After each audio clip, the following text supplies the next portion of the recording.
Microbiome है क्या और इसकी इम्पोर्टेंस क्या है? जी, बहुत अच्छा सवाल है और क्रक्स ऑफ द मैटर यही है कि माइक्रोबायोम है क्या चीज़? पहले आते हैं कि माइक्रोबायोम का मतलब क्या है? माइक्रो मतलब सूक्ष्म, बायो मतलब जीवाणु। तो वो जीवाणु जो जिनके जीनोम हैं, 3 वर्ड्स हैं माइक्रो, बायो, जीनोम।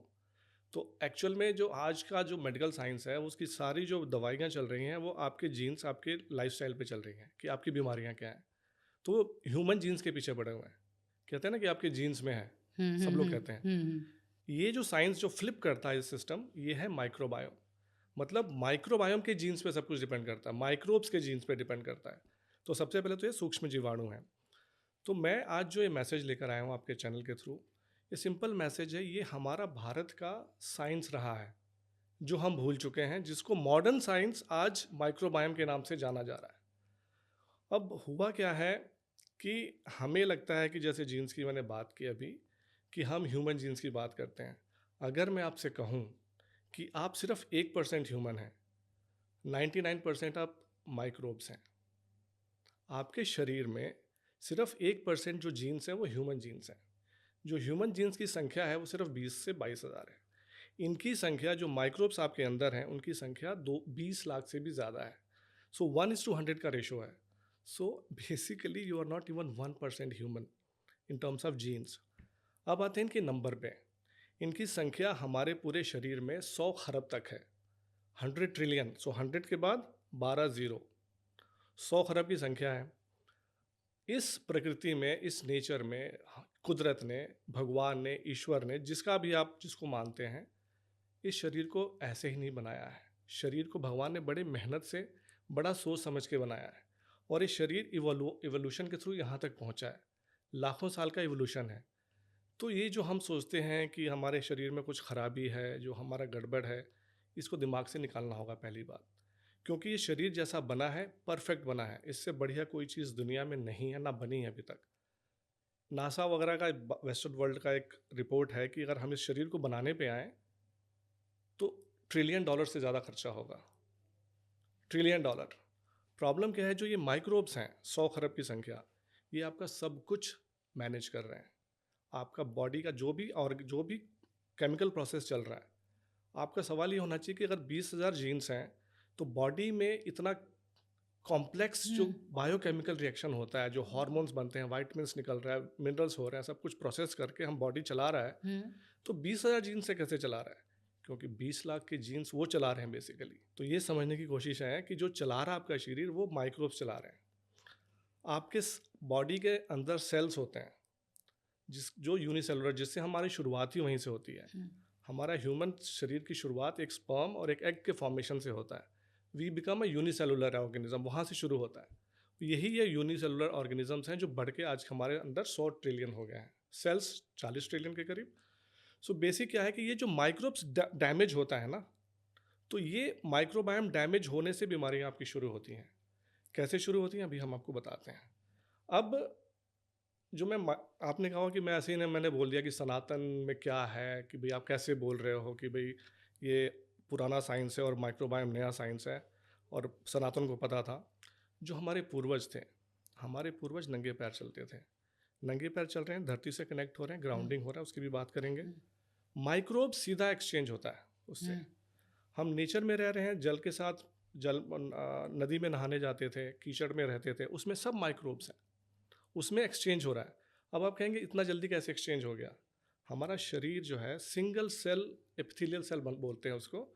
इतना महीन है कि मतलब जो बाल है हमारे, इससे 100 गुना तक पतला वो सेल है, अंदर झिल्ली है। और वो अगेन बाय डिज़ाइन भगवान ने बनाया है, क्योंकि शरीर ऐसा बना है कि जो अच्छे माइक्रोब्स हैं शरीर ले लेता है, हुँ। और जो ख़राब माइक्रोब्स हैं वो शरीर उसको बाहर निकाल देता है। शरीर में इनेट स्मार्टनेस भरी हुई है। तो जो मैंने बोला कि हमें लगता है कि शरीर को कुछ पता नहीं है, जो सेल है ना आपका, एक एक हुँ, सेल, हुँ। Every cell is brain, every cell has its own mind, its own emotions, everything. तो हमें लगता है कि हम यहाँ से सोच रहे हैं, ये हुँ। गलत सोच है। हुँ। हमारा शरीर का एक एक सेल सब कुछ सोचता है और उस हिसाब से डिसाइड करता है। तो अब आते हैं वापस इसी पे, क्योंकि टॉपिक इतना वास्ट है, तो मैं सिंपल प्लेन टर्म्स में समझाने की कोशिश कर रहा हूँ। मैं साइंटिफिक टर्म्स नहीं बोलूँगा, क्योंकि मैं साइंटिफिक टर्म्स, मैं खुद भी साइंटिस्ट नहीं हूँ। मैं, मेरा इंटरेस्ट है कि इसमें रिसर्च करो, क्योंकि ये चेंज करने वाली चीज़ है ज़िंदगी को। तो फिर से आते हैं गट डैमेज जब हुआ तो प्रॉब्लम बीमारी कैसे शुरू होती है, आपके सवाल ये होना चाहिए। तो सवाल इससे शुरू होता है कि जो आपको डायबिटीज़ होता है किसी को, हम्म।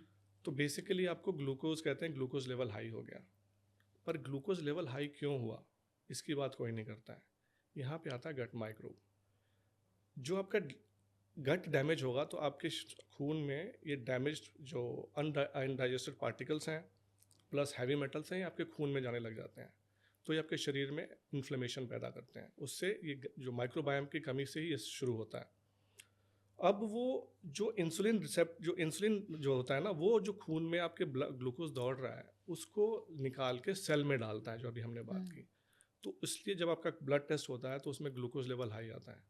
तो बेसिकली ग्लूकोज का लेवल हाई है, वो ग्लूकोज नहीं जा पा रहा है सेल्स में, जो काम इंसुलिन करता है लेके जाता है। लेकिन आपने शरीर में जो आप डैमेज, जो मैंने बताया अनडाइजेस्टेड पार्टिकल्स चले गए, वो आपके इंसुलिन रिसेप्टर को जाके ब्लॉक कर देते हैं। मतलब बेसिकली गंदगी चलेगी खून में, वो जाके आपके सेल के उस पर जाके जम जाता है।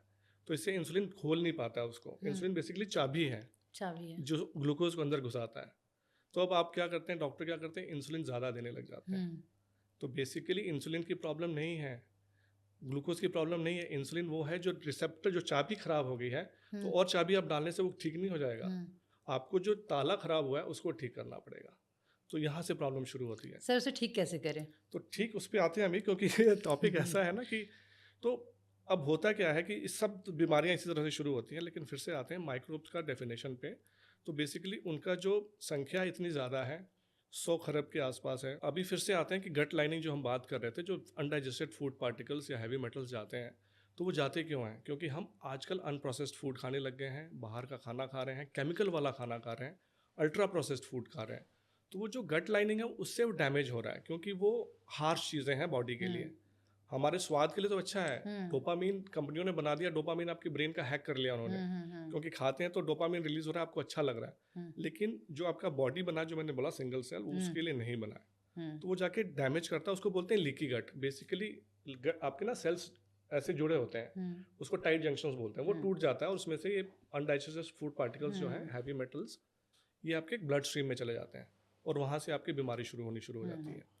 तो वो प्रॉब्लम तब आती है जब आपने खाना खाया, वो लीकी गट हुआ, उसके पीछे म्यूकस लेयर होता है, शरीर ने बना रखा है, उसमें वो ट्रैप हो जाता है। उसके पीछे फिर टी सेल्स, बी सेल्स वगैरह होते हैं जो इन चीज़ों को मार देते हैं। तो उनको ट्रेनिंग कौन देता है? माइक्रोब्स देते हैं। तो जब बच्चा पैदा होता है तो माँ के गर्भ से लेकर आता है माइक्रोब्स को, लेकर आता है वो माइक्रोब्स को। और उनकी संख्या, अगेन संख्या पे जाएंगे तो बहुत ज़्यादा है। तो जो आपके इम्यून सेल्स हैं, जो टी सेल्स, बी सेल्स हैं, इनकी सबकी ट्रेनिंग ये माइक्रोब्स करते हैं। सबकी ट्रेनिंग इट्स लाइक कि घर में जैसे एक घर में किसी के बच्चा पैदा हुआ, तो उनको बच्चे के साथ वो एक पपी भी ले आए, तो पपी पहले स्ट्रांग होगा ना, कि बच्चा माँ बचाती है कुत्ते से कि बच्चे, लेकिन बच्चा जब साथ में रहने लग जाता है तो बच्चे को ट्रेन कुत्ते को ट्रेन बच्चा करने लग जाता है। तो फिर आप देखेंगे जब कुत्ता बड़ा हो जाता है और बच्चा भी बड़ा हो जाता है तो कुत्ता बच्चे की बात सुन रहा होता है। ये सेम रिलेशनशिप है। जो माइक्रोब्स हैं वो कमांडर्स हैं, और जो बच्चा है, जो कुत्ता है, वो आपके T cells, B cells, immune system है। तो वैसे ही माइक्रोब्स ही ट्रेन करता है। तो अब क्या हुआ, जब आपके खून में ये चीज़ें आ गई, जो प्रोसेस्ड फूड के थ्रू केमिकल्स आ गए, तो माइक्रोब्स मरने लग गए उसकी वजह से। तो टी सेल्स क्या कर रहे हैं, जो लड़ने वाले थे, क्योंकि कमांडर ही मर गया, तो जो अटैक हो रहा है ना, तो वो 24 घंटे का अटैक चल रहा है। क्योंकि खाना तो आप खाना बंद नहीं कर रहे अब तो हम रात को 2 बजे भी स्विगी से ऑर्डर कर रहे हैं, बिल्कुल। तो वो खाना तो बंद नहीं हो रहा है, तो कंटिन्यूअस अटैक होता है। तो क्या होता है कि जो हमारे इम्यून सिस्टम है ना, वो बेचारे सिस्टम गड़बड़ा जाता है। इट्स लाइक कि पाकिस्तान के बॉर्डर पे एक बार ही हमला हुआ तो हमारे सैनिक तो लड़ लेंगे, 2 दिन हमला हुआ तभी भी लड़ लेंगे, लेकिन अगर वो लगातार 365 दिन और 24 घंटे चले और जो ऊपर के कमांडर्स हैं वो ख़त्म हो गए हैं, तो क्या होगा? तो जो सैनिक बचेंगे वो चारों तरफ हमला करेंगे, क्योंकि वो अंधे हो चुके हैं, बहरे हो चुके हैं, उनको समझ में नहीं आ रहा कि क्या करना है। उनके लिए कहीं से भी आवाज़ आ रही है तो वो हमला करेंगे। सो जो आपका रूमेटाइड आर्थराइटिस है, जो ऑटो इम्यून कंडीशंस हैं, जितने भी ऑटो इम्यून कंडीशंस हैं, उसी की वजह से होता है। ऑटो इम्यून कंडीशन होता क्या है कि आपका इम्यून सिस्टम आपके खिलाफ ही हो गया। कैसे हुआ, अब आपको समझ में आना चाहिए, क्योंकि वो इम्यून सिस्टम को समझ में ही नहीं आ रहा है, क्योंकि उसको हमने वो रेस्ट जिसे चाहिए था वैसे नहीं दे रहे हैं, उसको लगातार उस पे हमला कर रहे हैं। कैसे? प्रोसेस्ड फूड खा के, अपना लाइफ़स्टाइल जो हमने सोने का टाइम है उसके नहीं थ्रू, और बाकी चीज़ें तो हमने बिगाड़ ही रखा है, नींद वगैरह की बातें तो भूल ही जाइए आप। तो ये बेसिक थोड़ा जिस्ट है जिसकी वजह से हमारी बीमारियाँ हमारी शुरू होती हैं ये।